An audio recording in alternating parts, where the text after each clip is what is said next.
E aí, galerinha do sexto ano, tudo bem com vocês? Vamos para o nosso primeiro conteúdo do quarto bimestre, nosso último bimestre. Chegamos aqui suados, cansados, né, nessa questão de videoaula, mas espero que vocês estejam acompanhando, tá? Nosso primeiro conteúdo do quarto bimestre, esse bimestre vai ser um pouco corrido, vai ter vídeo que vai ter 2 conteúdos devido às avaliações, ok? Eu vou começar com vocês a falar sobre o que a sociedade romana nos deixou, né?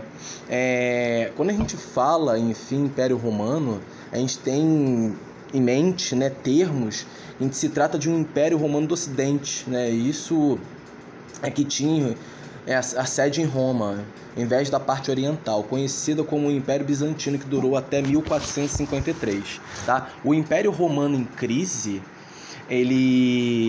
a crise do Império Romano, né, teve que levar ao fim da parte ocidental do Império, que teve início do século III depois de Cristo, né, está relacionada aos seguintes fatores: a crise do sistema escravista romano e a crise econômica, que a gente tem que ressaltar que a economia do Império Romano naquele momento era totalmente dependente da mão de obra dos trabalhadores escravizados. Esses escravos eram obtidos principalmente através de conquistas territoriais, como os romanos, que haviam encerrado a expansão territorial já no século II, tá? E não tinham mais como obter escravos. Tem início, então, ao declínio da população escravizada do Império Romano. Eu quero lembrar também para vocês que a expectativa de um escravo romano era curta, tá? Com o sistema escravista em decadência, a economia do Império Romano acabou entrando em crise, visto que o funcionamento do Império dependia exclusivamente de mão de obra escravizada.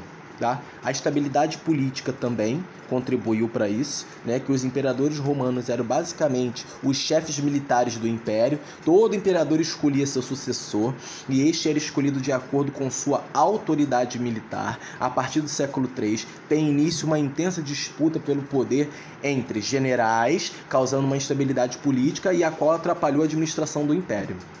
O cristianismo também, né? A gente pode considerar a religião cristã como a maior do legado romano para as sociedades ocidentais. O Império Romano foi fundamental no processo de expansão do cristianismo. É importante também destacar que a Igreja Católica Apostólica Romana é a instituição mais antiga do mundo em funcionamento, tá?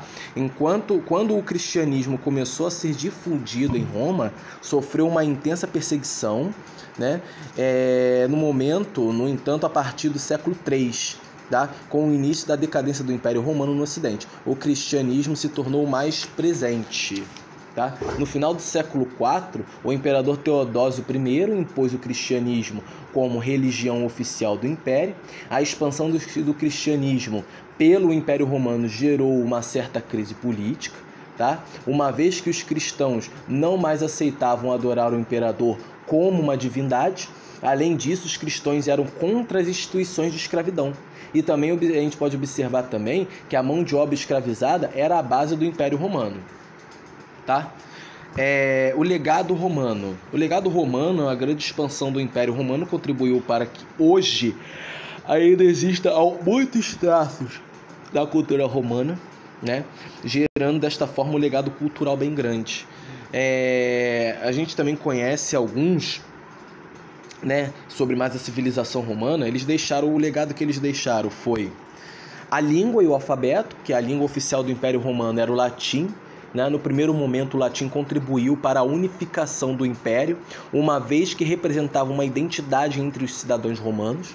Toda cidade, todo país, né, toda civilização é identificada pela língua, pela escrita também. Isso é identidade cultural. Tá? Quando o Império Romano se expandiu, à medida que os territórios eram conquistados, os dialetos dos povos foram se misturando ao latim, gerando novas línguas, estas chamadas de línguas neolatinas, como o português, francês, italiano, espanhol, o castelhano, que representam um legado muito importante na sociedade romana. Eu também destaco para vocês também que, além de grandes línguas faladas na Europa, português, francês, italiano e espanhol, existem dentro destes países outros idiomas derivados do latim. Tá? Na Espanha também são falados o catalão, o aragonês, o galego, o asturiano e o leonês. Tá? Em Portugal é falado o mirandês e na Itália são falados o lombardo, tá? O veneto e o ligure, e o ciliciano, e o piemontês, e o napolitano e o sardo, tá? No sul da França são falados os occitano, o franco-provençal, o picardo e o normando, tá? Além da língua latina, a civilização romana nos deixou com legado também o alfabeto romano, utilizado na maioria das línguas. Toda a Europa Ocidental, as Américas de boa parte da África subsaariana e da Oceania utilizam somente letras romanas ou em combinação com outras letras. Ok? A literatura e a filosofia.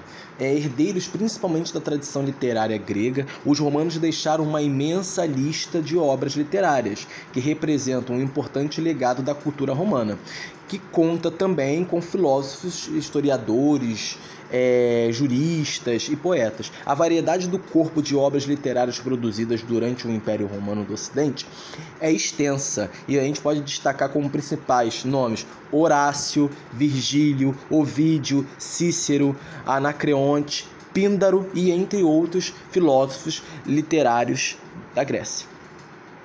Direito romano. O corpo de direito aplicado ao Império Romano é um dos legados mais importantes, principalmente para as sociedades ocidentais, uma vez que após as invasões bárbaras surgiu influenciando a produção jurídica, dos reinos ocidentais. O direito romano tem início com a lei das 12 tábuas em 450 a.C., e seguiu se desenvolvendo ao longo dos séculos. No entanto, o direito civil moderno é influenciado diretamente pela produção jurídica romana. O corpo do direito civil, o corpus juris civilis, podemos dizer assim como eles chamam, o desenvolvimento durante o governo de Justiniano I no Império Bizantino, o Império Romano do Oriente. Engenharia e arquitetura.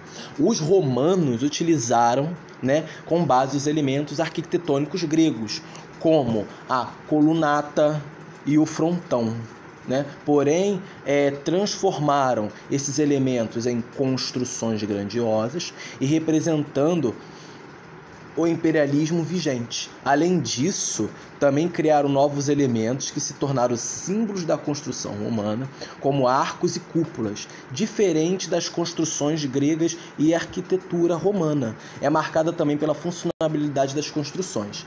Os engenheiros trabalhavam para que a construção fosse funcional, o que acabava sendo mais importante que seu aspecto artístico. O legado das construções romanas é muito presente atualmente, especialmente no que se refere ao sistema de estradas. A rede de estradas construída na Europa durante o Império Romano ainda é o mesmo utilizado nos dias atuais. Além dessas estradas, as principais construções romanas são termas, anfiteatros, aquedutos e templos. Artes plásticas. As antigas construções da civilização romana atualmente são consideradas obras de arte. No entanto, a produção artística romana se desenvolveu por meio de pinturas e esculturas. No entanto, inspirados pelas artes gregas, os artistas romanos se desenvolveram suas obras e a partir do tempero da visão do mundo,